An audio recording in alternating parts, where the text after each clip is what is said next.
Сәлеметсіз бе? Автокөлік денсаулығын күту арнасына қош келдіңіз. Бүгін міне Toyota Land Cruiser Prado туралы сөйлесетін боламыз. Бұл көліктің кілті қарапайым, себебі алғашқы деңгей бұл. Міне бұлай ашамыз. Қастамыз аяқ. 53.715 жүріп қойды бұл көлік.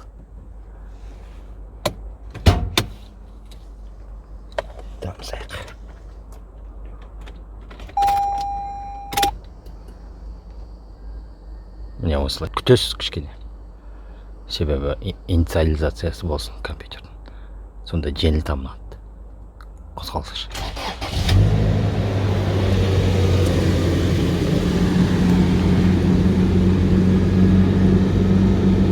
Бағы жазылған жоқ, қандай бензин құю керек екен. Бірақ та 95 құясыз. Негізі бұл қозғалқыш.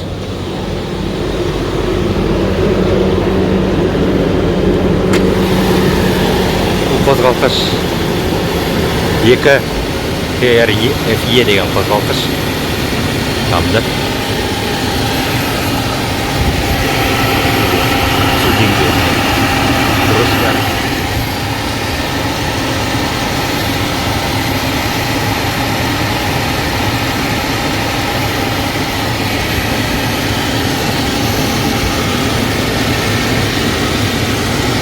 Өте қарапайым қозғалқыш. Мынау блоктың бас жағы, клапандар тұрған жер. Мынау қапшығы басының ары қарай блогы кетеді, цилиндр блогы. Шойыннан жасалған. Мынау рульдің гидро көмекшісі. Бұл тормоз цилиндрі. Ешқандай вакууммен қолданбайды. Осындай цилиндр. Гидроаккумулятор дейді оны.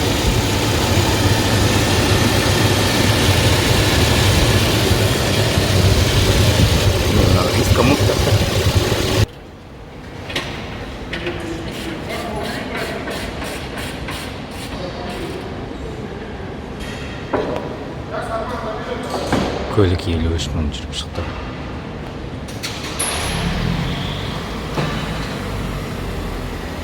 Майы ақырғы рет 18 мыңда ауысқан болатын. Яғни бұл көліктің иесі көлігіне қарамаған ғой. Май ауыспағанда мән ішінде фазорегулятор деген нәрсе бар. Яғни клапандарын көтеруін реттейтін жүйе. Көтеріліп қалуы мүмкін. Тым қапталып кеткен маймен. Әдетте 35 мың бойы май ауыспаған әрине дұрыс емес. Негізде бұл қозғалтқышқа 0V20 майын құю керек. Біз бірақта 5V30 деген майын құяқ деп атырмыз. Менің ойымша бұл сұйық майға қарағанда қоюлау май құйған дұрыс болады. Көріңіз ғой, бұл ауа саратын қорабы. Осының ішінде фильтр де бар. Оны 10 мыңда бір рет ауыстырған жөн. Яғни май ауыспаған 30 мыңда бұл фильтр де ауыспаған.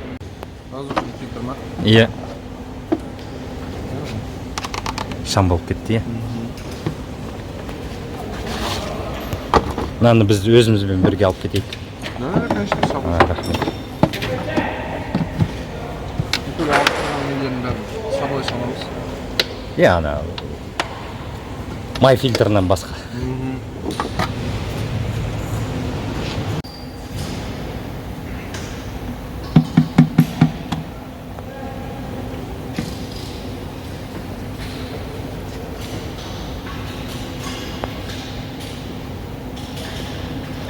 Алты литрлай сияды, иә?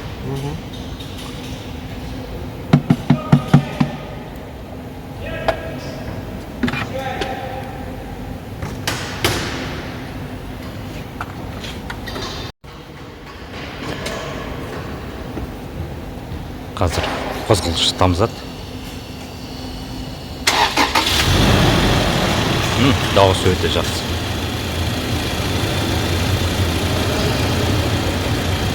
бәрі дұрыс. Дауысы ережеге сай, яғни өз қалпында істеп тұр.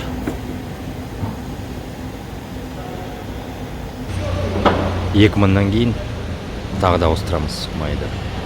Қапталып қалған ескі майдың қалдықтарын жою үшін, қозғалтқыштан шығару үшін. Бірақ та қозғалтқыш бәрі жақсы болып тұр. Фаза регуляторлары дұрыс істеп тұр. Клапандары бәрі дұрыс. Яғни Toyota өз сапасын дәлелдеді. Енді ойлаңыздар. 30 мың бір маймен жүріп шыққан.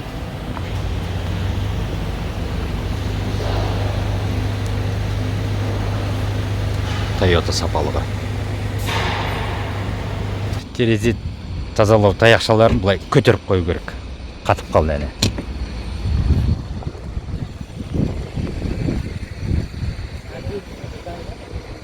Қатып қалды. Әміне.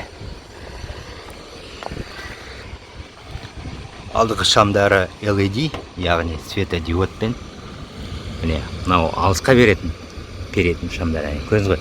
Міне көріп тұр. LED. Бұлай шамы жоқ. Қарапайым шамы. LED ана жерден сөйтіп береді алысқа. Мынау LED жай алдыңғы свет. Алдыңғы жарық. Көріңіз ғой, ештеңесі жоқ. Шамдарды ауыстыратын бөлшектері. Суы қалпында тұр. Әдетте айтқандай full мен ар жағында low деген бар. Сіздерге міне айтарым, үнемі ортасына қалды. Ортасына дейін апарыңыз. Міне fullға кішкене жетпей. Немесе қызып тұрғанда fullға дейін апарып қоясыздар. Қызып тұрғанда.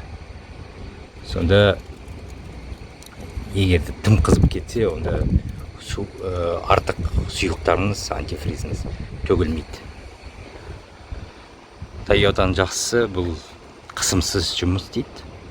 Басқа көліктер бұрын айтқандағыдай артық сұйық бачогы қысымен істейді. Toyotада жоқ.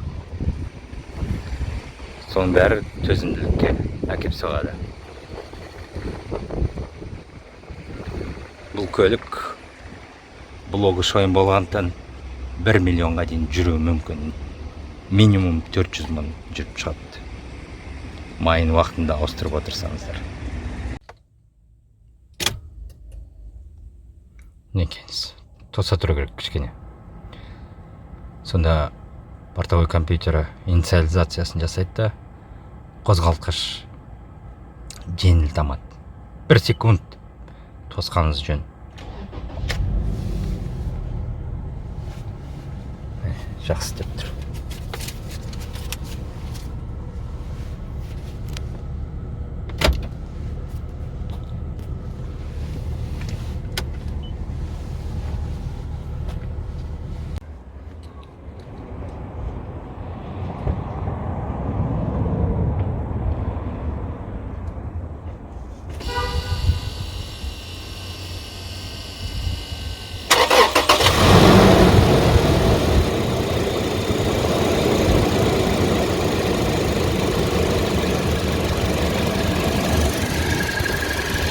Енді 2000-нан кейін тағы да ауыстырамыз.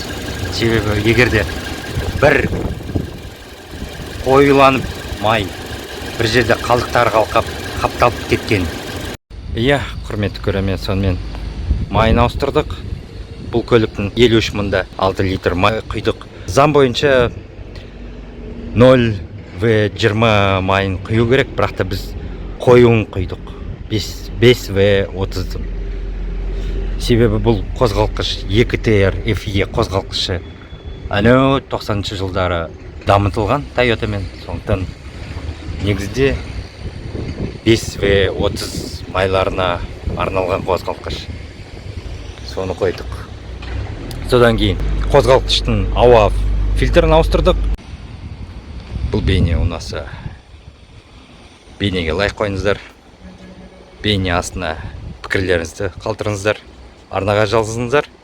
Жаратқан ие сіздерге риза болсын және әр күндеріңіз керемет өтсін.